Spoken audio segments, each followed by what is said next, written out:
તો પંચમહાલના મોરવા હડફ તાલુકામાં વર્ષો અગાઉ સરકાર દ્વારા ગ્રામીણ વિસ્તારોમાં અંતરિયાળ માર્ગ અને મુખ્ય શહેરોને જોડતા મુખ્ય હાઈવે માર્ગ ઉપર બનાવવામાં આવેલા પિકઅપ બસ સ્ટેન્ડ જર્જરિત અને ખંડેર હાલતમાં જોવા મળી રહ્યા છે।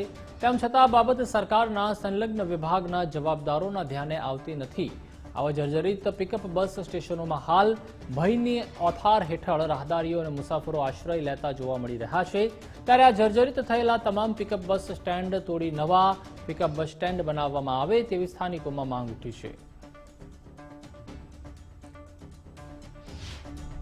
સંત્રોડથી સંતરામપુર સુધીના રોડ ઉપર જે આવતા પિકઅપ બસ સ્ટેન્ડ એટલા જર્જરિત હાલતમાં છે કે પડું એમ થઈ રહ્યા છે અને રોજના વિદ્યાર્થીઓને બાળકોને રાહદારી જે અપડાઉન કરતા જે ચોમાસાની સિઝન અને ઉનાળામાં એનો છાંયડા માટે બસ સ્ટેન્ડમાં આવતા હોય તો એ પડવાની એમાં જે ગંભીર અકસ્માત થાય એવું દેખાઈ રહ્યું છે। તો આને તાત્કાલિક તોડી અને નવા બનાવવા એવી અમારી માંગણી છે। ગોધરાથી વાયા સંતરોડ થી સંતરાપુર જે રોડ જાય છે મુખ્ય માર્ગ એમાં જે પિકઅપ બસ સ્ટેન્ડ બનાવવામાં આવેલો છે એ 1990-91 ની વચ્ચે લગભગ મારા અંદાજ પ્રમાણે બનાવેલા છે। લગભગ 30 વર્ષ જૂના થઈ ગયેલા હોય અત્યારે પડે એવી હાલતમાં છે અને પડવાની શક્યતાઓ બી છે અને કોઈ રાહદારી કોઈ ખાણે બેઠેલો હોય કોઈ તમામ વરસાદ બેઠેલો છે મરી જાય કોઈ જવાબદારી સરકાર લઈ રહ્યા છે।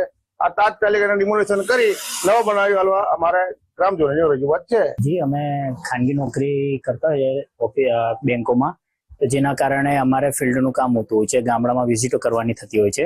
તો ત્યારે અમે વરસાદ કે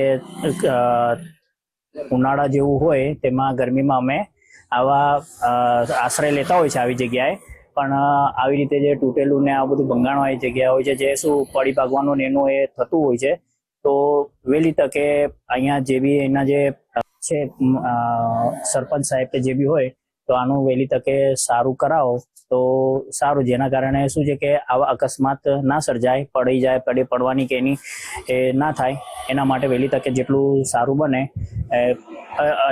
અપીલ છે। ગ્રામીણ વિસ્તારમાં વિદ્યાર્થી હોય કે રાહદારીઓ હોય તેઓને સરળતાથી અવર જવર કરવા માટે તેમજ સરળતાથી તેઓને વાહન મળી રહે તે માટે તેઓના આશ્રય માટે ગ્રામીણ વિસ્તારના જે અંતરિયાળ વિસ્તાર છે તેમજ જે મુખ્ય માર્ગો છે તેના પર કેટલાક પિકઅપ સ્ટેન્ડનું વર્ષો અગાઉ નિર્માણ કરવામાં આવે છે, પરંતુ આ જે પિકઅપ સ્ટેન્ડ છે તેની જાળવણીના અભાવે હાલ જે આ પિકઅપ સ્ટેન્ડ છે તે હાલ ખંડેર હાલતમાં ફેરવી વળ્યા છે। ત્યારે હાલ સીધા દ્રશ્યો બતાવવાના પ્રયત્ન કરીશ કે સંતરોડથી મોરવા હડપ અને સંતરામપુરનો જે મુખ્ય હાઈવે માર્ગ છે તેના પર જે કેટલાક પિકઅપ સ્ટેન્ડનું નિર્માણ કરવામાં આવે છે, પરંતુ હાલ જે આ પિકઅપ સ્ટેન્ડ છે તે હાલ જર્જરિત હાલતમાં જોવા મળી રહ્યા છે।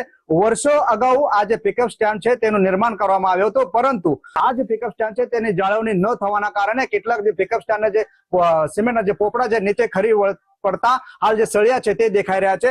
ત્યારે હાલ ઉનાળો હોય કે ચોમાસું હોય આ તે દરમિયાન જે અહીંથી અવર જવર કરતા જે રહદારીઓ છે તેમજ જે શાળાના વિદ્યાર્થીઓ છે તે આ પિકઅપ સ્ટેન્ડનો સહારો લેતા હોય છે અને જીવના જોખમે તેઓ આવા જર્જરિત પિકઅપ સ્ટેન્ડમાં બેસીને કામ કરતા હોય છે કે વાહનની રાહ જોતા હોય છે। ત્યારે સ્થાનિકો દ્વારા હાલ માંગ કરવામાં આવી રહી છે કે જે જર્જરિત પિકઅપ સ્ટેન્ડ છે તેનું ડિમોલેશન કરવામાં આવે અને નવો પિકઅપ સ્ટેન્ડ નિર્માણ કરવામાં આવે તેવી હાલ રહદારીઓ અને અહીંના સ્થાનિકો માંગ કરી રહ્યા છે। નામદેવ પાટીલ, ગુજરાત ફર્સ્ટ ન્યૂઝ, મોરવા હડપ।